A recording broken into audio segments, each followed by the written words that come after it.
Donc on arrive progressivement au 19e siècle, on voit que c'est surtout au niveau de la Grande-Bretagne que les choses ont bougé. Contrairement à ce qu'on peut croire ou s'imaginer, on dit toujours tout vient des États-Unis. Non. 18e, 19e siècle, c'est principalement en Grande-Bretagne, surtout au Pays de Galles, mais aussi ailleurs, évidemment. Les choses bougent. Pourtant, si les choses bougent au niveau chrétien, les choses bougent aussi dans le monde. Et la société occidentale devient de plus en plus laïque au sens séculier du terme. Les protestants ont, eux, difficile de faire face aux diverses tentatives de déstabilisation qui sont simplement causées par le pluralisme religieux au sens le plus large du terme. Dès la fin du XVIIIe siècle, le réveil apporte de nombreux changements au sein de la société anglaise. Il est impossible et inutile de relater tous les faits de réveil qui ont eu lieu au cours de ce siècle, si tant est que des traces existent encore de chacun d'eux. Nous devons toutefois nous exhorter en constatant que là où Dieu décide d'agir, les prises de conscience et les manifestations sont souvent répétitives. Parfois, il est vrai, après de longs moments de laisser-aller coupable. L'intérêt se porte sur des pays et régions à forte population chrétienne d'obédience protestante comme la Grande-Bretagne et les États-Unis d'Amérique. Alors qu'un réveil se déclare en Écosse en 1830, William Wilberforce, membre du Parlement anglais, cherche une cause à défendre alors qu'il se convertit en 1786. Après avoir discuté avec John Wesley, il affirme s'être vu confier 2 tâches par Dieu. L'abolition de l'esclavage, il est contre la dignité humaine de vendre un être humain, et la réforme des mœurs. Pour ces 2 causes, il persévère malgré le peu d'intérêt de ses pairs durant le reste de sa vie. Il va plaider l'abolition en voyageant dans toute l'Angleterre et en amenant régulièrement le débat au Parlement, soutenu par de riches évangéliques de la colonie anglaise de Sierra Leone, destinée à devenir l'éventuel refuge des hommes libérés de leurs chaînes. En 1807, sa lutte aboutira, enfin. La Révolution française et ses nombreuses exactions à l'encontre de la noblesse donnent de la crédibilité à Wilberforce, qui prône une forme de conservatisme politique et de réformisme social. Il ouvre ainsi la voie à l'époque victorienne. D'autres pays s'inspireront de ces réformes internes non sanglantes, soulignons-le. Le mouvement d'Oxford. Face à une intrusion du catholicisme, qui inclut la défection de certains membres éminents comme John Newman, l'anglicanisme se radicalise et se démarque des autres protestants. S'il ne remporte pas un grand succès face à cette menace, les catholiques importent malgré tout les leurs d'Irlande, notamment pour atteindre le nombre de 1 500 000 en 1890. Il conservera cette originalité jusqu'à aujourd'hui. La thèse prémillénariste. C'est le mouvement évangélique, au travers de la plupart de ses prédicateurs phares, d'O'Reilly, Scofield ou Darby, qui reprend d'arrache-pied la position exégétique des premiers chrétiens, quasi abandonnés depuis Augustin, c'est-à-dire le fait que Christ reviendra pour régner 1000 ans sur terre. Selon cette thèse, le déroulement de la fin des temps se présente comme suit. Enlèvement de l'Église, jugement des œuvres, grande tribulation sur terre, retour glorieux de Christ, punition des ennemis, règne de Christ sur terre durant 1000 ans, Satan relâché, jugement dernier, vie éternelle, nouvelle terre, nouveaux cieux. Bien que contestée par certains, cette chronologie domine actuellement au sein de l'Église, du moins évangélique au sens large. Et puis, on remarque que la machine sociale est enclenchée. Lord Shaftesbury, 1801 à 1855, et des amis interviennent au sujet des premières réglementations sociales, principalement concernant les conditions de travail des enfants de 6 à 8 ans et des femmes. Ils seront suivis dans divers pays par les évangéliques qui formeront de véritables groupes de pression, en Prusse, Suisse, France. W.E. Gladstone, 1809-1898, fait voter au Parlement des réformes dont les matières politiques et scolaires. Des femmes comme Joséphine Butler, Elizabeth Fry ou Florence Nightingale militent pour les changements des conditions dans les prisons, la défense des prostituées et les conditions sanitaires. Un Anglais et un Quaker révolutionnent l'enseignement et l'école du dimanche devient gratuite, ouvrant ainsi la porte à l'éducation de millions d'enfants et des hôpitaux, des œuvres pour les pauvres et les marginalisés sont mis en place. Interpellé par la révolution industrielle, Thomas Chalmers actualise une nouvelle manière de vivre au sein des paroisses à Glasgow. En bref, la religion est considérée comme un vecteur de bien-être social, au point que les syndicats et le Parti travailliste recrutent de nombreux méthodistes et non-conformistes dans leurs rangs. C'est réellement en 1859 que le feu de l'esprit frappe à nouveau le Pays de Galles. Il faudra attendre 1904 pour le suivant. La laïcisation de la société n'est pas en reste, établissant un enseignement officiel avec l'aide des évangéliques, mais n'empêchant nullement le réseau confessionnel de subsister. Vers la fin de ce siècle, ce sont les étudiants des campus universitaires qui se mettent en mouvement. Le réveil a pour conséquence l'acceptation des différences qui amènent et l'unité entre évangéliques et en même temps la cohabitation de nombreux mouvements, à commencer par celui des frères. Principalement en Suisse, certains évangéliques se radicalisent et refusent le ministère ecclésiastique. Ils se regroupent derrière l'anglais John Nelson Darby, qui a vécu entre 1800 et 1882, en communauté des frères et calquent leur mode de vie sur celle des églises primitives, privilégiant le sacerdoce universel. Ce sont principalement des intellectuels et des apologistes. Ceci explique leur grande influence malgré leur petit nombre. Alors le modus vivendi de ces frères est le suivant. On attend le retour de Christ. Le concept du corps de Christ, chacun à sa place et contribue au service. Pas de pasteur, mais des anciens uniquement. Un culte centré sur les prières spontanées, des cantiques, la Sainte Seine strictement réservée aux membres ou aux visiteurs qui sont recommandés. Le rigorisme, l'isolationnisme par rapport aux autres dénominations. Aucun engagement politique, mais les affaires séculières sont permises. Les actions missionnaires et philanthropiques. Il y a la publication mensuelle du Messager évangélique depuis 1862 et Vivre depuis 1869. Une édition d'une traduction de la Bible en 1872 reconnue comme étant littérale et fiable. Et des penseurs et une interprétation littérale de la Bible. Rapidement, dès 1865, l'obédience, qui totalise une cinquantaine d'assemblées, dont la majorité dans le canton de Vaud, se divise en deux branches. Celle des darbistes appelés frères étroits, pour leur refus de tout compromis, et celle des frères larges, qui se rapprochent d'autres églises dites libres.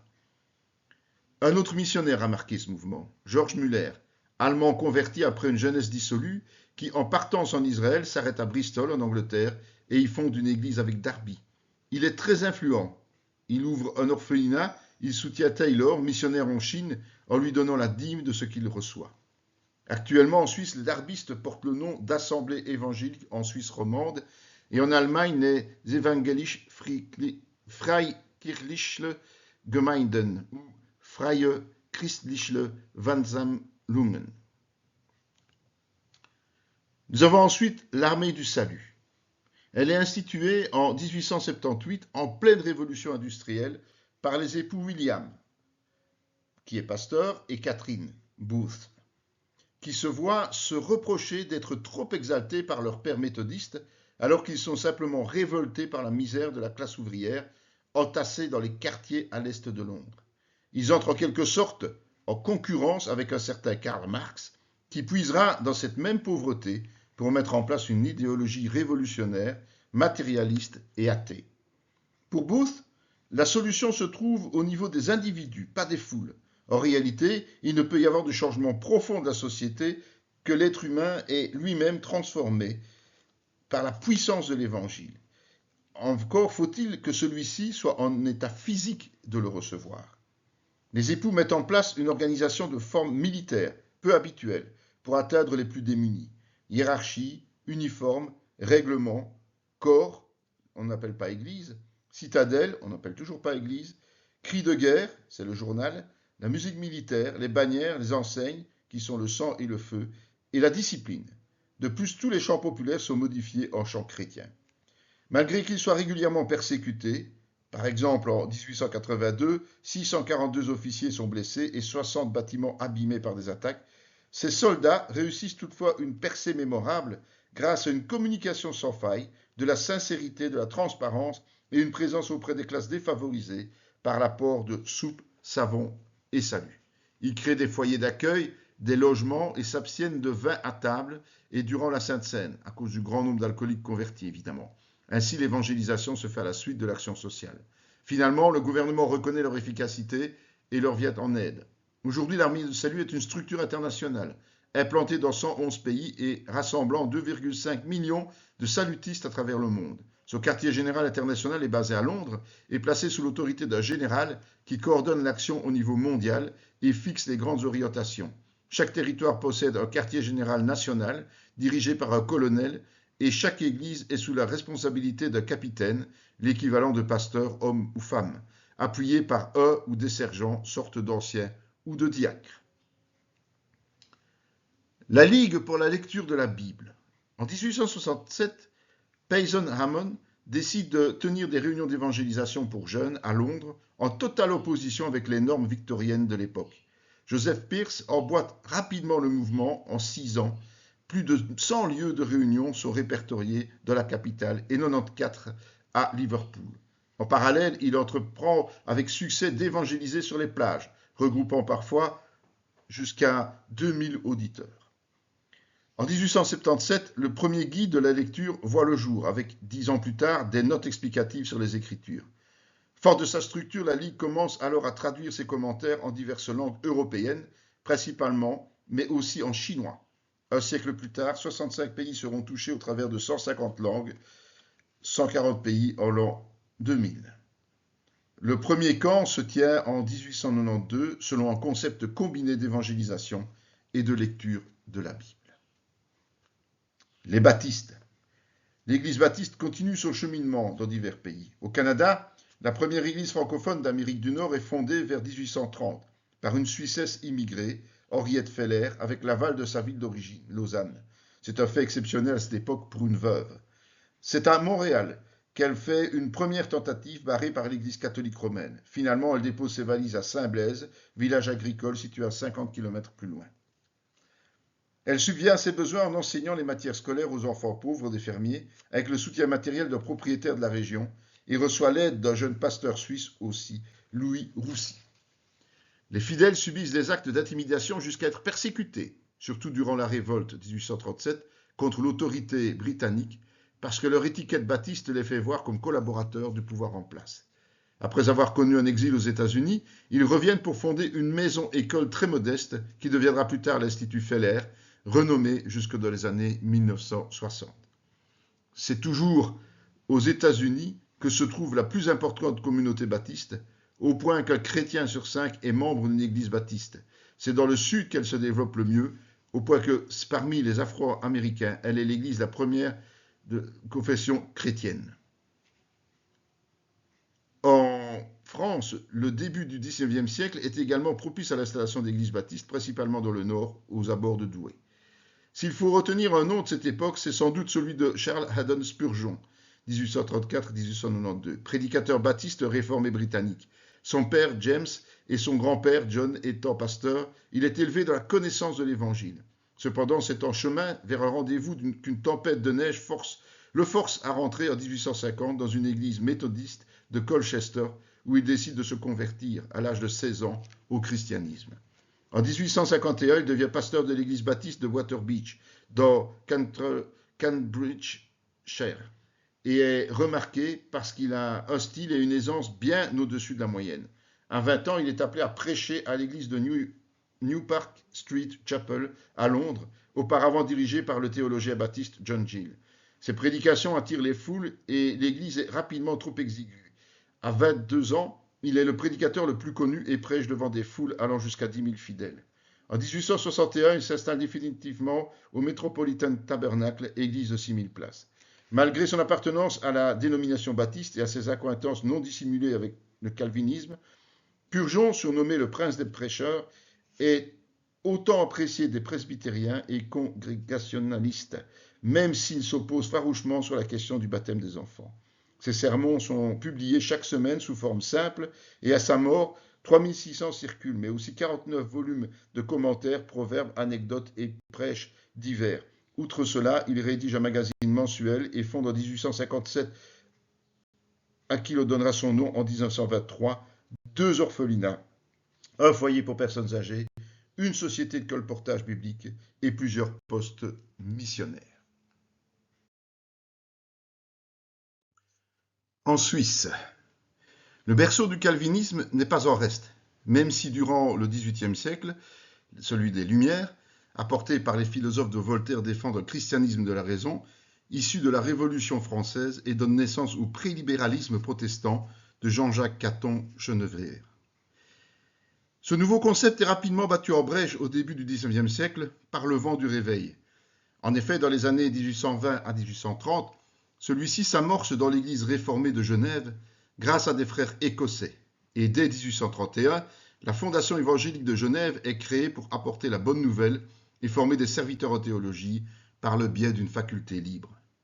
Plus encore, Louis Gosen, 1790 à 1863, défend âprement l'inspiration des Écritures appelée théopneusie face au nouvel abord rationaliste des libéraux. Le plus grand théologien de cette époque est Alexandre Vinet, 1797-1847. Il défend le principe de la conscience qui reconnaît à l'individu un droit inaliénable face à la société et non le fait d'être une goutte d'eau insignifiante, grâce à sa relation avec Dieu. Cette théorie débouche sur un double évangile, extérieur soit la Bible et intérieur soit la conscience. Il est l'artisan de la création d'églises libres, non seulement en Suisse mais aussi en France et en Écosse. En Allemagne, le territoire germanique se remet de l'occupation napoléonienne. Le luthéranisme continue sous le feu du réveil. Il continue à muter selon des influences diverses telles que le piétisme, le romantisme et le confessionnalisme. Ainsi, des leaders puissants tirent ces divers courants. Le théologien Klaus Harms, opposé au rationalisme, le professeur berlinois August Neander, défenseur de l'orthodoxie radicale mue par la compassion, ou encore Jean-Christophe Blumhardt, qui est axé sur les miracles. En Scandinavie, un paysan, Haug, conduit le réveil en Norvège, tandis que la Suède s'oriente vers le piétisme et l'illuminisme. Ils envoient des crieurs qui, comme le prophète Jean-Baptiste, appellent à la repentance et annoncent l'imminence de la fin des temps. Au Danemark, c'est le luthéranisme qui se renouvelle lentement sous l'impulsion de Nicolas Grundtvig. Pour sa part, l'intellectuel Kierkegaard enseigne l'absence de conditions sociales pour croire sans remporter un succès.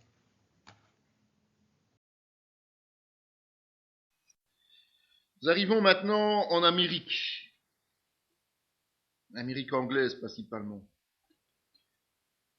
Donc on a vu qu'au début du XIXe siècle, on va se retrouver avec un véritable patchwork de dénominations qui sont souvent subdivisées les unes et les autres, mais qui gardent souvent aussi une certaine similitude avec la patrie mère qui est l'Angleterre. Mais ça va aussi être, en 1800 notamment, le théâtre d'un second réveil, second grand réveil. Et ce second grand réveil va durer le temps de 2 générations entières. Les églises vont se remplir, d'autres mouvements vont naître, tels que notamment celui d'Alexander Campbell et de Barton Stone, les fameux disciples de Christ, ou celui de Joseph Smith, l'Église des saints des derniers jours, c'est-à-dire les Mormons. En 1840, le plus grand sujet de controverse de l'époque est l'esclavage. Les églises de réveil veulent l'abolir et vont donc renforcer les rangs des opposants à l'esclavagisme, qui sont les Quakers, les Ménonites, tous ceux qui sont, on va dire, héritiers des autres mouvements antérieurs de réveil et d'installation de chrétiens. Mais évidemment, les régions du Sud ont un intérêt économique nettement plus grand que les régions du Nord, et donc ne veulent pas céder. Et puis, dans les rangs chrétiens, il y a quand même une crainte, c'est de voir des églises noires supplanter les églises blanches. Même si on veut l'abolition, on veut quand même pas être dépassé. Et donc, dans le sud, surtout, on est très intéressé par la main-d'œuvre bon marché et par la suprématie blanche.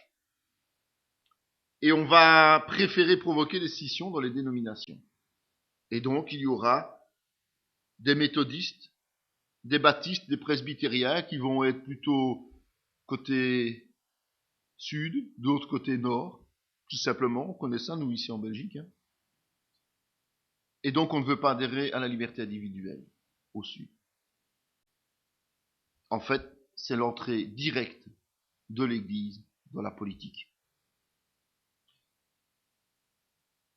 À cette époque-là, on connaît un certain Charles Finet. Lui, il va importer les réveils dans les villes peuplées. C'est New York par lequel il va commencer en 1850. Et ça va devenir la référence. Et puis son virus va contaminer nombre d'autres cités.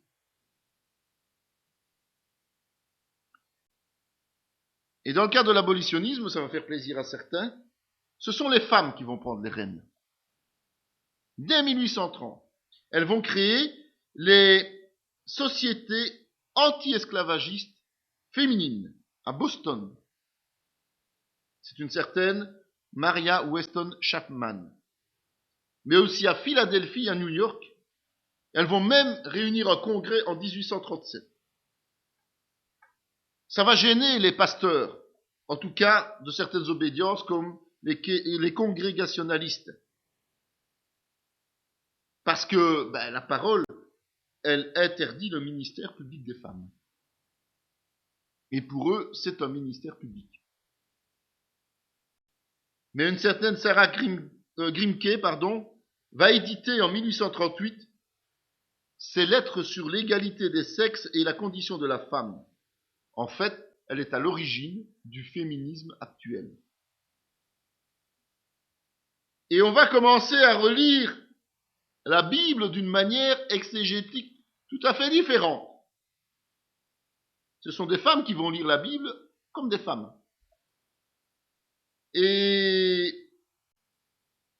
une certaine Elizabeth Standon va même amener les femmes à féminiser Dieu. On remet en question la prédication en chair des hommes lors de la convention de Seneca Falls à New York en 1848. Mais c'est déjà une confirmation de réalités qui se sont passées notamment chez les Quakers ou dans différentes églises revivalistes. Avec, malgré tout, une forte opposition dans la majorité du monde ecclésial. Mais ces lobbies deviennent riches et donc influents. Et la guerre de sécession ne fait que renforcer ces lobbies. Et ces lobbies sont très actifs au niveau missionnaire.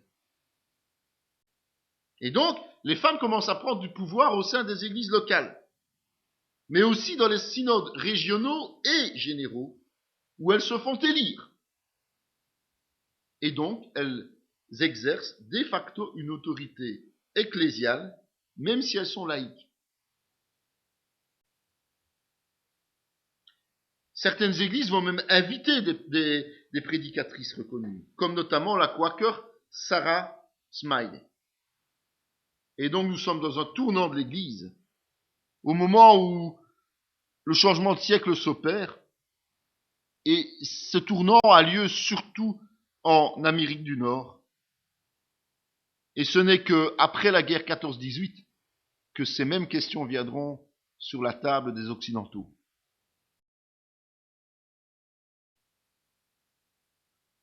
Donc je vous ai dit, c'est le moment où des mouvements parallèles vont naître.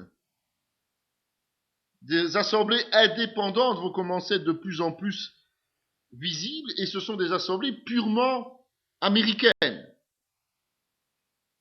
mais qui dévie malheureusement des doctrines bibliques. Et à commencer par les Mormons. En 1830, c'est Joseph Smith. C'est un proche des méthodistes, c'est un proche des baptistes. Mais on le soupçonne aussi de faire de la voyance en vue de rechercher des trésors. Il s'est autoproclamé prophète et il écrit le livre de Mormon. En fait, on va attester l'existence de plaques avec un secret à 2 reprises. D'abord par 3 témoins, dont celui qui pourvoit au fond, celui qui donne l'argent, il faut bien investir avec le retour, un certain Martin Harris, un riche fermier de son état, et puis par 8 témoins qui auraient vu ces plaques aussi, mais évidemment la plupart sont des membres de la famille Smith. Et donc, ces témoins seront quand même excommuniés de l'église mormone par la suite.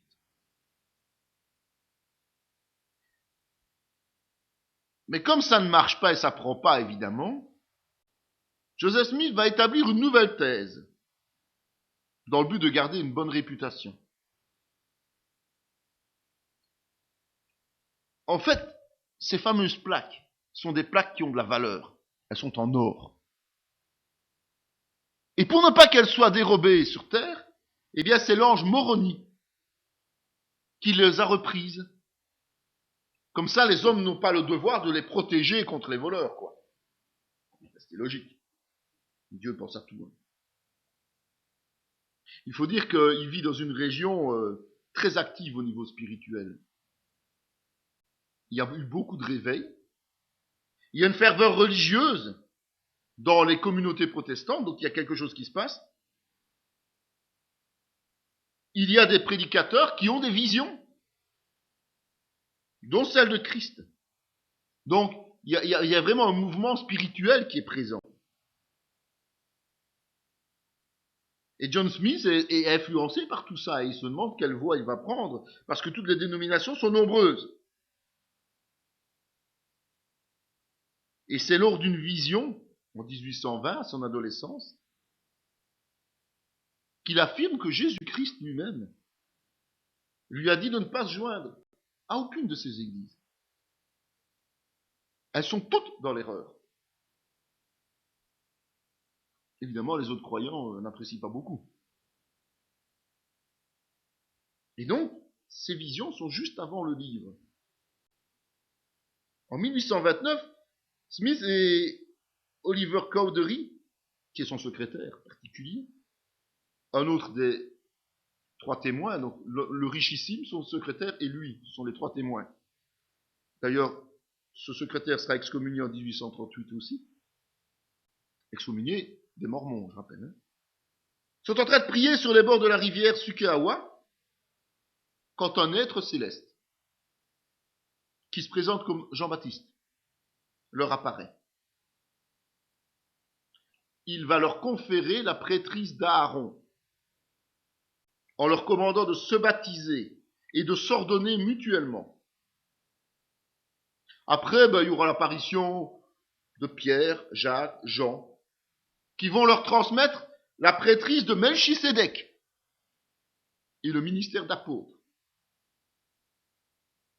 Et puis il y aura d'autres baptêmes qui seront donnés sur le lac Sénéca, État de New York. En 1836, lorsqu'ils vont dédicacer le temple Kirtland, Smith va même parler de l'apparition de Moïse, Élias, Élie. Ils sont venus rétablir l'ordre de la prêtrise, qui était perdu depuis longtemps, bien sûr. Et on en arrive à ce livre des Mormons, qui est en fait le récit d'un peuple ancien d'origine hébraïque de Jérusalem, les Néphites, qui avec les Lamanites, qui sont les ancêtres des Amérindiens, voyez le rapport, Amérindiens, ont occupé l'Amérique du Nord entre 600 avant Jésus-Christ et 421 après. Les Lamanites ont finalement éliminé les Néphites, dont un seul représentant, Moroni, fils de Mormon, a enterré les fameuses annales gravées sur des plaques d'or avant sa mort. On peut penser aux 10 commandements sur les plaques de pierre.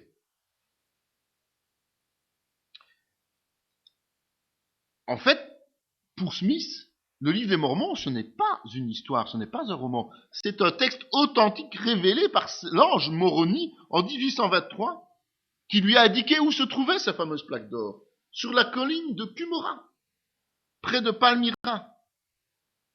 Et Smith les a retrouvés en compagnie d'un pectoral en or et des pierres hébraïques. Vous savez, c'est ce que le souverain sacrificateur portait. Personne qui a retrouvé sauf lui. L'Urim et le Tumim, que la Bible renseigne. Il y en a même qui vont attester plus tard qu'ils ont vu la présence de l'épée de Laban. Ils ont tout transféré là, quoi. Et c'est grâce aux pierres divinatrices, c'est grâce aux apparitions ultérieures de Moroni. En fait, il apparaissait chaque 22 septembre pendant 4 ans, qu'il a pu traduire et compléter ses écrits, parce qu'ils sont en hiéroglyphes égyptiens, inconnus jusque-là. Évidemment, rapidement, on accuse Smith de plagiat, parce que il y a un livre qui était apparu un peu avant, qui s'appelait La Vue des Hébreux, et qui était très semblable, mais qui était plus un roman, évidemment. Et donc, fort de son livre, fort des visions qu'il a reçues, Smith fonde son église à Fayette, l'État de New York. Petite église avec une 60aine de personnes. Et Smith prêche dans la région. Et puis il envoie des missionnaires dans tout l'État. Mais aussi des émissaires chez les Indiens du Missouri. Bah oui, puisque c'était des Amérindiens, donc il pouvait lui à l'aise aller discuter avec eux. Ceux-là vont s'arrêter à Kirtland, en Ohio, pour toucher 130 personnes, membres d'une communauté qui est en train de rechercher Dieu. Ils ne savaient pas trop, ils planaient un petit peu, voilà. Et donc, bientôt, avec ce système-là, on a des centaines de fidèles, et même en 1835, on parle en milliers de fidèles. En 1831, la famille Smith débarque à Kirtland, là où justement il y a du succès. Bah oui, autant aller où il y a du succès. Parce que les New-Yorkais commencent un peu à être énervés par la présence de ces gens. Et donc, Kirtland devient officiellement le centre, le siège central. Et on va construire le temple. On va le dédicacer en 1836, comme le temple de Jérusalem l'a été, du temps de Salomon. Smith prétend qu'il a reçu la révélation que Dieu s'installe dans son temple. Et donc, la plupart des fidèles de l'église mormone se rendent à Kirtland et veulent s'y installer après avoir vendu tous leurs biens. On nomme un premier président en 1832, en la personne de Smith, évidemment. Et on forme un collège de 12 apôtres, ainsi qu'un groupe de 70 prêtres d'Aaron et de Melchisédek. Oui, puisqu'on a reçu les ordres. Ce sont des sortes de pasteurs. Et cela dans un laps de temps de 3 ans. En parallèle, Smith reçoit encore une vision en 1831 et il engage une partie de l'église à se rendre dans le Missouri pour fonder la Nouvelle Jérusalem. Il me manquait encore celle-là. Dans le comté de Jackson. Et quand le chantier est en route, quand l'organisation se met en place, Smith invite de nombreux fidèles à aller s'y installer. Et donc, c'est pour ça qu'entre 1831 et 1838, les Mormons sont quasiment concentrés sur l'Ohio et le Missouri. Mais il envoie des missionnaires partout aux États-Unis et au Canada. Et même en 1837, en Angleterre. Et là, le succès est exceptionnel en Angleterre. Vous voyez, il y a un réveil. Chaque fois qu'il y a des réveils, il y a aussi des faux docteurs et il y a aussi des fausses doctrines qui ont du succès. Il y a 2000 conversions au premier moment et 6000 même en 1841. Et la plupart de ces convertis se rendent aux États-Unis.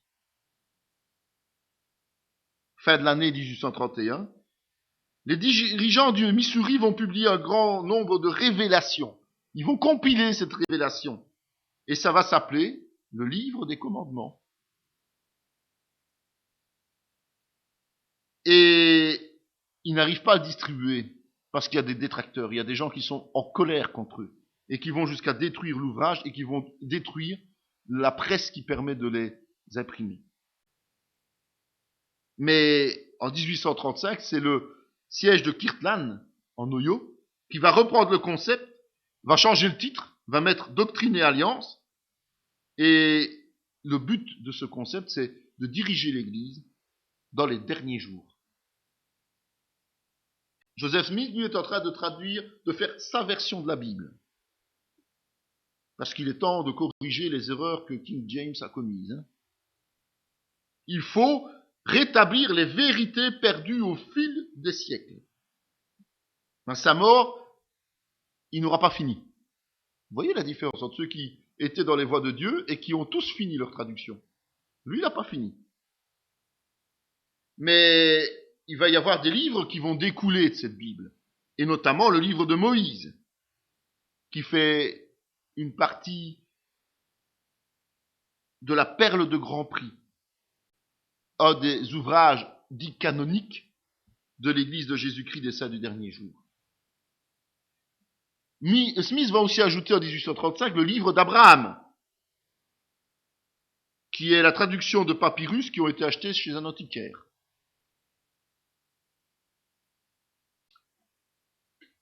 Pendant ce temps-là, dans le Missouri, le nombre de fidèles grandit. Et en fin de compte, dans le comté de Jackson, il représente 1/3 de la population. Évidemment, les 2 autres tiers ne le voient pas du même œil. Ils commencent à s'inquiéter parce qu'ils ont peur de perdre le contrôle politique de leur comté. Ils se méfient aussi des doctrines qui semblent un peu bizarres de cet individu. Et ils ne sont pas tellement d'accord qu'au niveau économique, les Mormons font du commerce entre eux. Et donc ils vont être chassés par la police locale et une milice locale et par des émeutiers hors du comté en 1833. Ils vont traverser le fleuve Missouri, remonter vers le nord de l'État, dans le comté de Clay, où ils vont s'installer à nouveau. À Kirtland, dans l'Ohio, en attendant, il va y avoir une augmentation significative aussi du nombre d'habitants. Évidemment, il va y avoir une pression démographique. Qui dit pression démographique dit augmentation du prix des terres agricoles. Et donc, qui dit augmentation des prix, vive hostilité de la population à l'égard des Mormons. John Smith va même être enduit de goudron et de plumes à Hiram, près de Kirtland. Vous savez, c'était à l'époque, quand quelqu'un dérangeait ou quand quelqu'un était opposé ou volait ou faisait des choses comme ça, on l'enduisait de goudron, on le remplissait de plumes et puis on le chassait hors de la ville. Joseph Smith va quand même en 1836, c'est pas pour ça qu'il est parti, créer à Kirtland, sous le nom de Kirtland Safety Society Bank, une maison de commerce qui va faire des opérations de banque. Donc il crée une banque, il fonde sa propre banque. Mais 1 an plus tard, elle va faire faillite. Il est poursuivi pour escroquerie, pour opération bancaire illégale, et beaucoup de Mormons sont ruinés, puisque c'était l'argent des Mormons, ça. Et donc il y a des dissidents. Et ces dissidents sont dirigés par certains membres du collège des apôtres.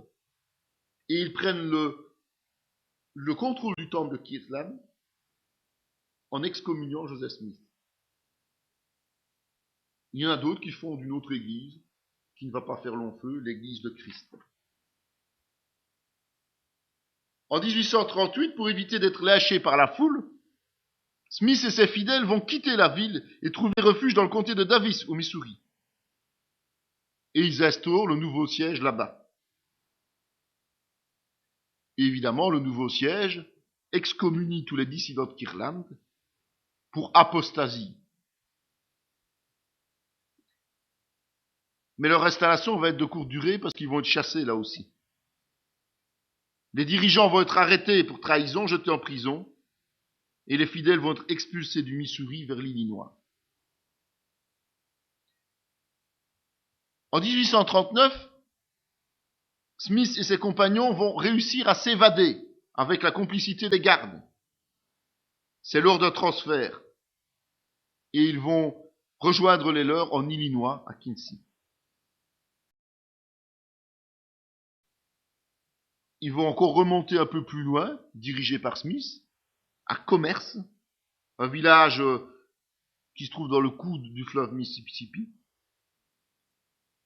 Joseph Smith lui donne un nouveau nom, Nauvoo. Il en devient le maire, le commerçant, le premier juge, le rédacteur en chef du journal local et le commandant de la Légion de Nauvoo, qui est une unité de milice privée. Et il invite tous ceux qui sont mormons ou qui habitent ailleurs à venir le rejoindre là-bas. Évidemment, ça ne plaît pas à tout le monde de nouveau. Tous les pouvoirs concentrés dans les mains d'une seule personne, c'est quand même un peu fort. Et on commence à le suspecter de vouloir établir une théocratie et de pratiquer secrètement la polygamie.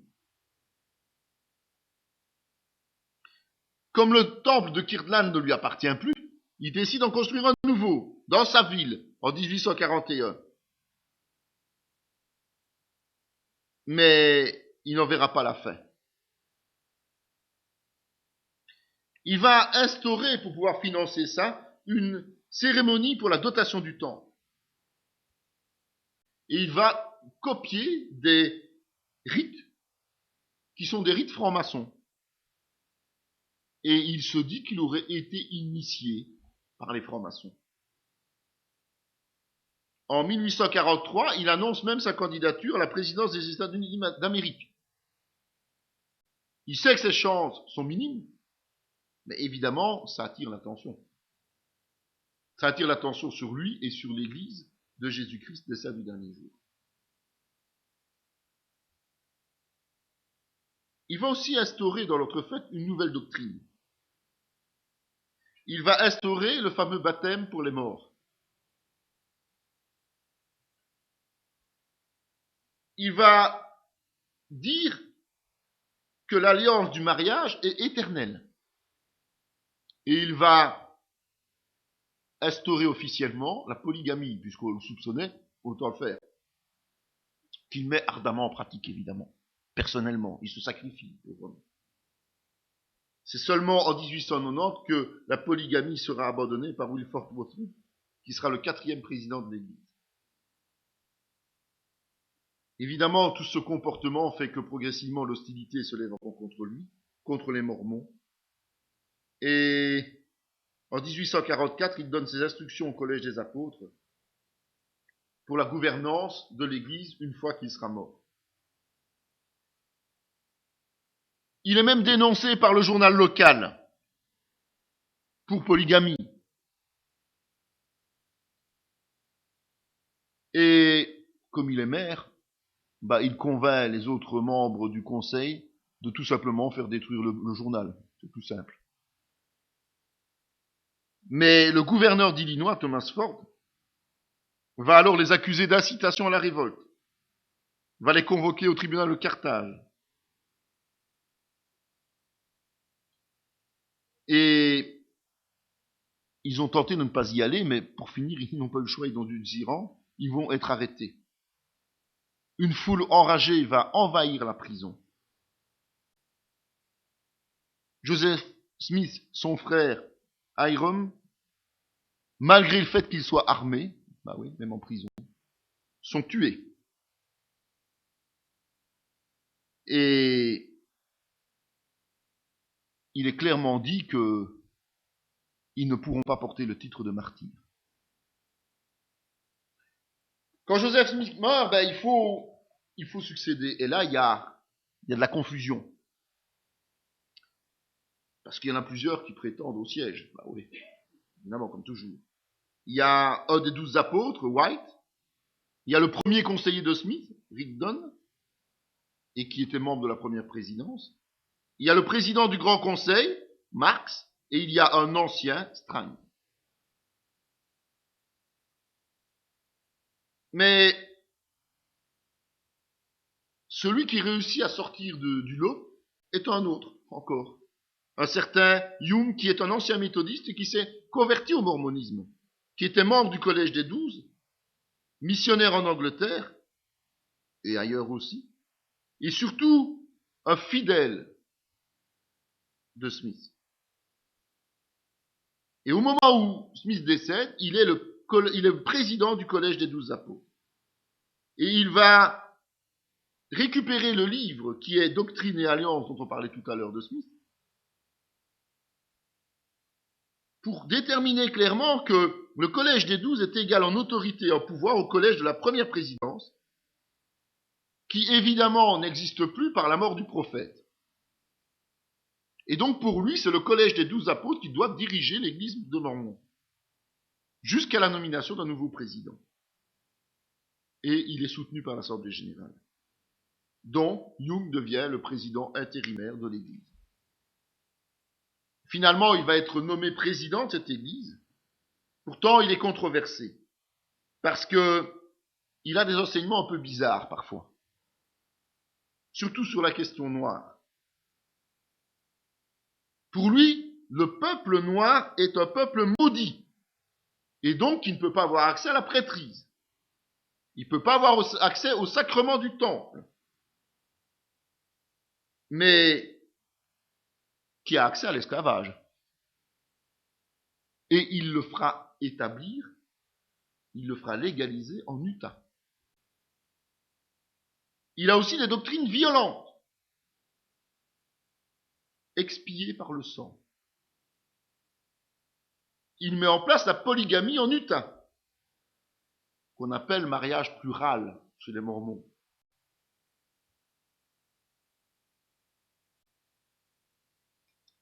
La veuve de Smith va quitter l'église pour se marier en 1847 dans une église presbytérienne avec un nom mormon. Ça en dit long sur les convictions, quoi. Hein. La veuve, c'est la première épouse, évidemment. Pour sa part, Rigmon n'apprécie pas du tout d'avoir été évincé du poste de président. Et donc, il va créer l'église de Jésus-Christ des enfants de Sion. Un des fils de Joseph Smith va faire la même chose que lui. Il va établir une autre église dissidente, l'église réorganisée de Jésus-Christ des saints des derniers jours. Aujourd'hui, qui existe encore, rebaptisée Communauté du Christ. Ainsi, donc, outre l'église des saints des derniers jours, il y a une quinzaine de mouvements qui sont issus du mormonisme et qui se réclament des doctrines de Joseph Smith. En 1847, Jung va conduire un exode. En fait, ils vont se déplacer vers le lac Salé, dans les montagnes rocheuses en Utah. Il y a une première escouade d'abord qui sera rejointe ensuite par plusieurs autres. Il y aura plus ou moins 80 000 personnes qui vont migrer comme ça. Jusque 1869, donc en 23 ans. Là, on va ouvrir une ligne de chemin de fer. En fait, l'objectif, c'est de fonder la Nouvelle Jérusalem, celle qui avait été imaginée par Joseph Smith. C'est de devenir économiquement indépendant et de faire une nation de saints par le travail et l'ordonnance de la prêtrise. Donc c'est une théocratie à la sauce Smith. Jung va même faire de la politique et va réussir, lui. Il va recevoir le poste de gouverneur de l'État provisoire de Nazareth, puis du territoire d'Utah. Il va réorganiser l'Église. Mais les oppositions, comme d'habitude, sont fortes. D'abord, le gouvernement américain ne veut pas que l'Église devienne autonome. Les autres églises vont s'opposer. La presse, les réformateurs, des politiciens, en fait, n'apprécient pas la doctrine qui est défendue, les pratiques sociales, économiques et politiques. Ça n'empêche pas Jung que, dès son arrivée, d'entamer la construction du temple de Salt Lake City. Ça va durer 40 ans, cette construction. En même temps, il va créer les écoles du dimanche dans chaque paroisse en 1849. Et il va centraliser tout cela en 1867, en même temps qu'une société de secours qui est réservée aux femmes pour assister les ministères dans les tâches sociales et éducatives des enfants. Il organise des associations pour fortifier les jeunes filles dans la compréhension des évangiles, évidemment, de l'évangile, et pour les aider à gérer leur vie d'une manière prévoyante. Et puis, la même chose pour les jeunes gens, un peu plus tard, pour leur donner des occasions de diriger aussi. Quand Jung décède, en fait, l'Église, elle est structurée. Il y a des évêques locaux, et ces évêques locaux sont chapeautés par 12 apôtres. Il a une réputation reconnue. On a même érigé une statue de Jung en 1950.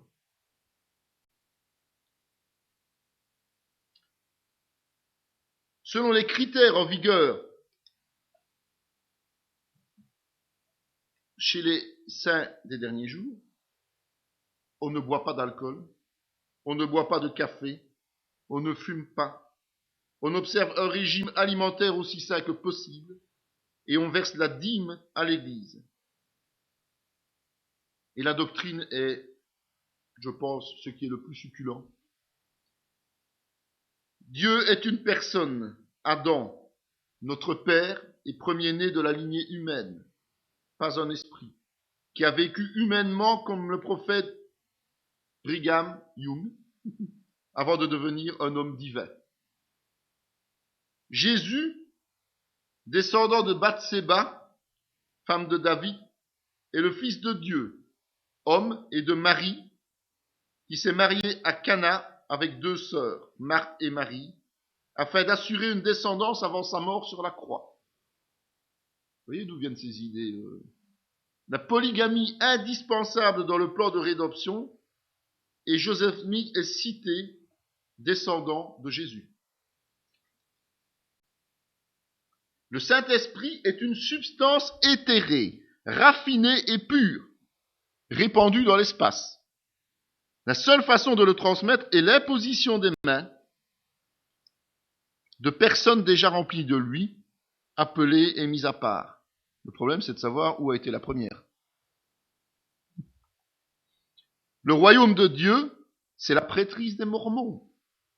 Désobéir aux prêtres revêtus de l'autorité divine, c'est le rejeter, parce qu'ils font partie intégrante de Dieu. Donc ils sont Dieu, quoi.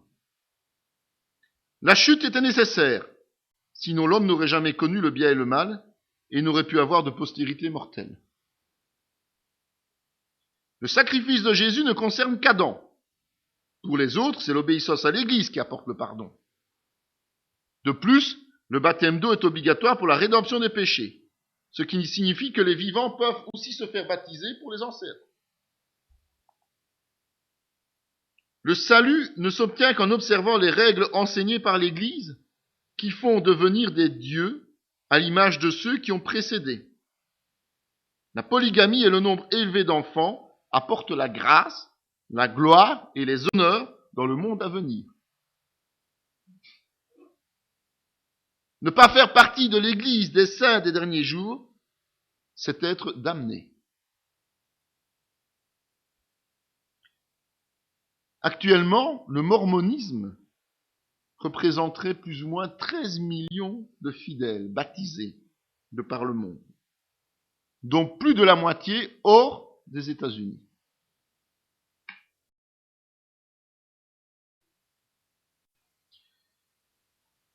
Nous allons maintenant aborder l'adventisme. En fait, l'origine de l'adventiste, c'est une origine baptiste. Et c'est dû aux missions, à l'activité missionnaire. C'est William Miller, un fermier théologien autodidacte, qui s'est surtout focalisé sur les livres eschatologiques de Daniel et de Jean, qui annonce le retour de Christ en 1844. Il y a des gens qui savent quand Christ revient. Et donc, les gens paniquent, et il y a une ferveur qu'il arrive à susciter. Et donc, des tas de gens arrivent et adhèrent à ce principe que l'on va appeler par la suite millénariste. À la date prévue 1844, je ne dois pas vous apprendre que rien ne s'est passé. Et Miller, modestement, dit qu'il s'est trompé. Mais, il s'est quand même passé quelque chose de spirituel à ce moment-là, mais sous une autre forme. Évidemment, la plupart des gens n'adhèrent pas à ça, et il y a plusieurs divisions qui se forment. Il y en a qui changent simplement les dates, il y en a d'autres qui quittent carrément le mouvement, mais quelques-uns continuent à persévérer quand même. S'il disait vrai, le monsieur. Et cette minorité va conforter la thèse de Miller, pensant que la date est bien la bonne.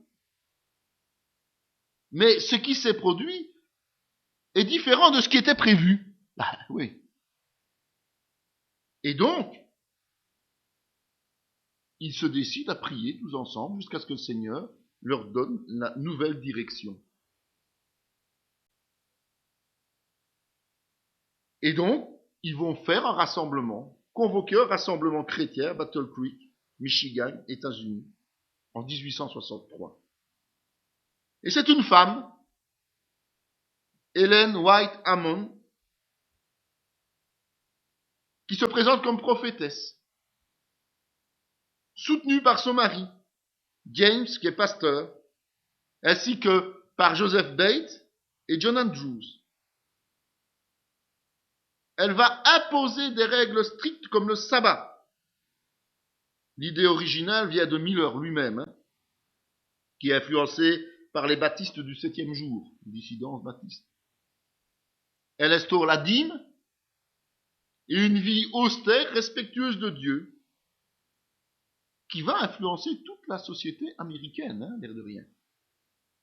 C'est la naissance de l'Église adventiste, qui vient des termes adventus, avènement, sous-entendu de Christ, évidemment. Du 7e jour, en référence au sabbat, 7e jour de la semaine juive. Et cette appellation sera officialisée en 1888. Ellen White va écrire de nombreux ouvrages. Elle aura plus ou moins dactylographié 45 000 pages. Et elle va contribuer à l'évolution de la jeune Église dans des domaines particuliers. Et le mouvement va prendre une dimension mondiale. Et les groupes vont se réunir en Europe, en Australie aussi. Et les principales lignes qu'elle va arrêter sont les suivantes. La foi basée sur la Bible entière seule, sur la scriptura, comme disait notre ami Luther, inspirée par le Saint-Esprit. Seul Dieu, être personnel et immortel. L'âme des hommes est mortelle. Le Saint-Esprit est Dieu. La priorité est donnée aux 10 commandements transmis par Dieu aux hommes en souvenir de son pouvoir de création. La loi de Moïse n'a jamais été abrogée.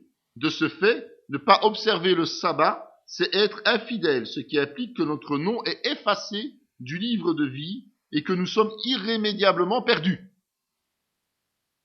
Sanctifier le dimanche, c'est porter la marque de la bête sur soi.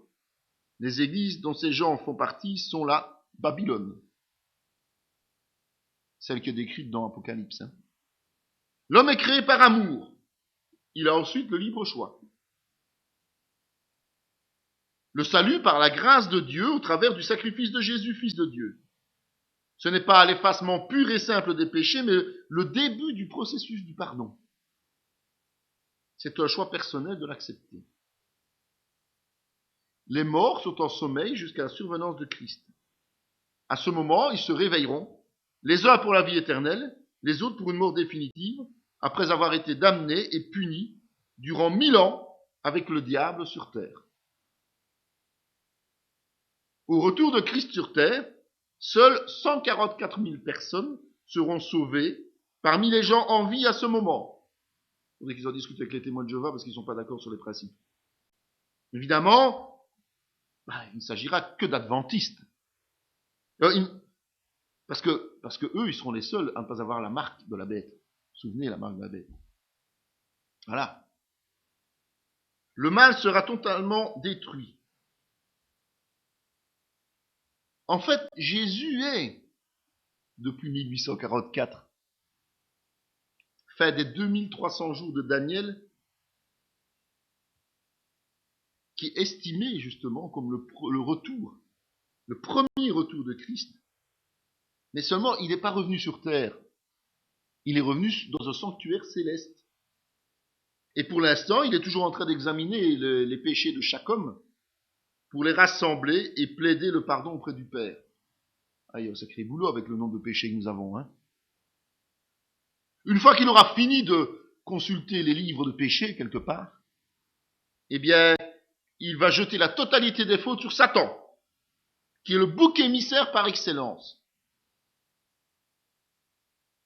Et Satan conduira ce poids dans le néant. Le principe du baptême par immersion complète et anabaptiste, c'est-à-dire réservé aux personnes consentantes et volontaires, qui permettent de publier publiquement la foi en Dieu. Elle insiste évidemment sur l'étude eschatologique approfondie sur le retour de Christ et le plan de Dieu pour l'humanité. Comme je l'ai dit tout à l'heure, l'hygiène de vie stricte est basée sur le principe du respect du corps en tant que temple du Saint-Esprit. Alimentation saine, l'entretien du corps par l'exercice physique, l'abstinence de boissons alcoolisées, de tabac et toute autre substance nuisible. Et on établit un plan de 5 jours pour aider les fumeurs à se libérer. Et puis, on s'implique dans l'enseignement à tous les niveaux, du primaire à la recherche universitaire. Comme ça, on a un impact partout. Cette église adventiste va progresser de façon constante, tout au long des siècles. Et aujourd'hui, on peut compter qu'il y a 15 millions de membres baptisés de par le monde. C'est une église très active, au travers d'associations comme les Jeunesses adventistes, l'organisation humanitaire, défense de la liberté religieuse. Et c'est sous l'influence de ce mouvement millénariste, ça veut dire que les 1000 ans sont en cours pour l'instant, que naîtra le mouvement des témoins de Jéhovah. D'abord appelés les étudiants de la Bible. Cette vidéo fait partie intégrante de la formation en théologie pratique dispensée par la mission de théologie Emmanuel de Paracou, Bénin, sous l'autorité académique du Centre chrétien Emmanuel SBL, Spa, Belgique. Pour mieux connaître nos activités, voici nos différentes adresses.